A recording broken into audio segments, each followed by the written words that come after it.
வணக்கம். நம்ம உடம்ப நாம எப்படி பார்க்கறோம்? சும்மா சதை, எலும்புன்னு தானே. ஆனா சித்தர்கள் அப்படி பார்க்கல. அவங்க பார்வையில நம்ம உடம்பே ஒரு பிரபஞ்ச ரகசியம். யோசிச்சு பாருங்க, நம்ம உடம்பே ஒரு கோயிலா மாற முடியுமா? வாங்க, இந்த ரொம்ப ரொம்ப ஆழமான விஷயத்தை பத்தி இன்னைக்கு நம்ம பார்க்க போறோம். நம்ம இந்த முழு பயணத்துக்கும் வழிகாட்டி யாரு தெரியுமா?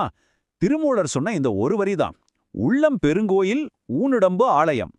அதாவது நம்ம மனசுதான் பெரிய கருவறை, இந்த உடம்பு தான் கோயில். இது சும்மா ஒரு கவிதை வரி இல்ல, சித்தர்களோட மொத்த தத்துவத்துக்கும் இதுதான் சாவி. சரி, வாங்க முதல் பகுதிக்குள்ள போலாம். இந்த தத்துவத்தோட அசைக்க முடியாத அஸ்திவாரமே என்னன்னா, நம்ம உடலை ஒரு சாதாரண விஷயமா பார்க்காம அது ஒரு புனிதமான கோயிலா நினைக்கிறது தான். சித்தர்கள் நம்ம உடலை சும்மா பேச்சுக்கு கோயிலுன்னு சொல்லிடல. அவங்க ஒரு கோயில் அமைப்புக்கும் நம்ம உடம்புக்கும் நடுவுல ஒரு கச்சிதமான மேப், ஒரு வரைபடத்தையே உருவாக்கியிருக்காங்க. நீங்களே பாருங்க, கோயிலோட கோபுரவாசல்ல இருந்து உள்ள இருக்கிற தெய்வம் வரைக்கும் எல்லாத்துக்கும் நம்ம உடம்புலயே ஒரு நேரடி கனெக்ஷன் இருக்கு. அப்போ இந்த தத்துவத்தை வச்சு பார்த்தா நம்ம உடம்புல இருக்கிற ரத்தம், சதை, எலும்பு இதெல்லாம் சும்மா இல்ல. இது ஒரு தற்காலிகமான கூடாரம் கிடையாது. இது எதுக்குன்னா அந்த தெய்வீக சக்தி உள்ளே தங்குறதுக்காகவே கட்டப்பட்ட ஒரு புனிதமான வீடு. ஓகே, இப்போ இந்த கோயிலுக்குள்ள ஒரு சின்ன டூர் போலாமா? ரெடியா? வெளியில இருந்து ஆரம்பிச்சு மெதுவா உள்ள கருவறை வரைக்கும் போலாம். வாங்க. அப்போ ஒரு கேள்வி, இந்த உடம்புன்ற கோயிலுக்குள்ள நுழையறதுக்கு அந்த பெரிய வாசல் எதுவா இருக்கும்? கொஞ்சம் யோசிச்சு பாருங்களேன். பதில் கொஞ்சம் ஆச்சரியமா தான் இருக்கும். ஆமாங்க, சித்தர்களோட பார்வையில நம்ம கண்கள் தான் இந்த வெளி உலகத்துக்கும் நம்ம உள் உலகத்துக்கும் நடுவுல இருக்கிற அந்த மெயின் என்ட்ரன்ஸ், அந்த கோபுர வாசல். இப்ப பாருங்க, இதுதான் ரொம்பவே ஆச்சரியமான ஒரு விஷயம். சித்தர்கள் கண்டுபிடிச்ச ஒரு விஷுவல் கனெக்ஷன். ஒரு சிவலிங்கத்துல இருக்கிற அந்த 3 வட்ட அடுக்குகள் மாதிரியே நம்ம கண்ணோட அமைப்பும் இருக்குன்னு சொல்றாங்க. வெள்ளை பகுதி, கலரா இருக்கிற கருவிழி, அப்புறம் நடுவுல இருக்கிற கருப்பு கண்மணி. இந்த 3ம் அந்த சிவலிங்க அமைப்பை அப்படியே காட்டுதுன்னு அவங்க கண்டுபிடிச்சிருக்காங்க. எவ்வளவு ஆழமான பார்வை பாருங்க. சரி, கோயில் இருக்கு, வாசல் இருக்கு. அப்போ உள்ள இருக்கிற தெய்வம் யாரு?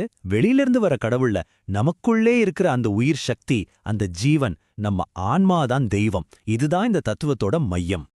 ஓகே, நம்ம பயணத்துல அடுத்த கட்டத்துக்கு போலாம். கோயிலை கட்டிட்டா மட்டும் போதுமா? அதோட புனிதத்தை நம்ம எப்படி காப்பாத்தணும், அதுதானே முக்கியம். இங்கே தான் திருமூலர் நம்ம ஐம்புலன்களையும் கள்ளப்புலன்கள்னு சொல்றாரு.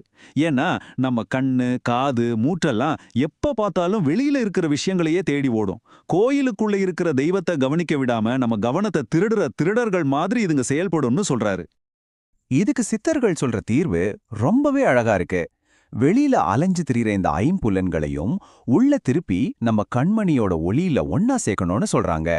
அப்படி செஞ்சா நம்மள திசை திருப்பின அதே புலன்கள் நம்ம மனசுன்ற கோயிலுக்குள்ள வெளிச்சம் தர்ற ஒரு பெரிய விளக்கா மாறிடும்.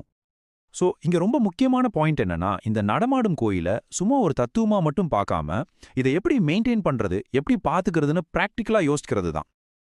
இந்த உடம்புன்ற கோயில நல்ல பாத்துக்க சித்தர்கள் சில தெளிவான ஸ்டெப் சொல்றாங்க. முதல்ல உள்ள இருக்கிற தெய்வத்துக்கு படைக்கிற நைவேத்தியம் சுத்தமா இருக்கணும். அதாவது நாம சாப்பிட்ற சாப்பாடு சாத்வீகமா, தூய்மையா இருக்கணும். ரெண்டாவது, கோவிலோட சோற பத்திரமா பாத்துக்கணும் இல்லையா? அதே மாதிரி இந்த உடம்ப தங்கம் மாதிரி பத்திரமா பாத்துக்கணும். கடைசியா, ரொம்ப முக்கியமா, உள்ள இருக்கிற தெய்வம் வேற யாரும் இல்ல, நம்ம உயிர் சக்தி தான்னு நாம உணரணும். நம்ம எல்லாருக்கும் ஔவையார் சொன்ன கோயில் இல்லா ஊரில் குடியிருக்க வேண்டாம்னு தெரியும். ஆனா சித்தர்கள் பார்வையில இதுக்கு இன்னொரு ஆழமான அர்த்தம் இருக்கு. கோயில் இல்லாத ஊருனா ஜீவன், அதாவது உயிர் இல்லாத உடம்பு. உயிர் இல்லாத உடம்புல நம்ம குடியிருக்க முடியாது. அதுதான் இதோட உண்மையான அர்த்தம். சரி, இப்போ நாம இந்த பகுதியோட கிளைமேக்ஸ்க்கு வந்திருக்கோம். இந்த தத்துவத்தின்படி மனித உடம்போட அல்டிமேட் பொட்டன்ஷியல் என்ன? அதோட உச்சபட்ச சக்தி என்னவா இருக்க முடியும்? பொதுவா உடலை பொய்ன்னு சொல்வாங்க. ஆனா ஞானிகள் இத மெய்ன்னு சொன்னாங்க. மெய்னா உண்மைன்னு அர்த்தம். ஏன் அப்படி சொன்னாங்க? ஏன்னா இந்த உடம்பு கண்டிப்பா அழிஞ்சு போற ஒரு பொய் இல்ல. சரியான பயிற்சி இருந்தா இத அழியாத ஒரு உண்மையா மாத்த முடியும்னு அவங்க நம்புனாங்க. இதுவே ஒரு புரட்சிகரமான ஐடியா தான். வள்ளலார் சொன்ன இந்த வரி இந்த விஷயத்த ரொம்ப பவர்ஃபுல்லா சொல்லுது. இந்த ரத்தம், சதை, எலும்பால ஆன உடம்ப நான் ஒரு ஒளி உடலா மாத்திட்டேன்னு அவர் சொல்றாரு. இதுதான் இந்த ஆன்மீக பயணத்தோட உச்சகட்ட இலக்கு. அப்போ இந்த மாற்றம் என்ன?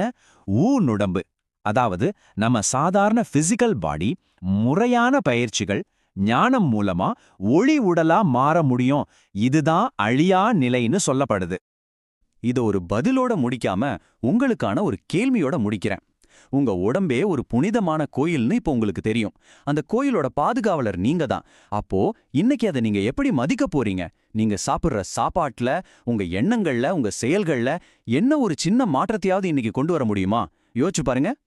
ஒருவேளை நீங்க இந்த தத்துவத்தை பத்தி இன்னும் அதிகமா தெரிஞ்சுக்கணும்னு நினைச்சீங்கன்னா, அதுக்காக இந்த அமைப்போட தொடர்பு விவரங்களையும் அவங்களோட மூல ஆதாரத்துல கொடுத்திருக்காங்க. நீங்க அதை பயன்படுத்திக்கலாம். தியான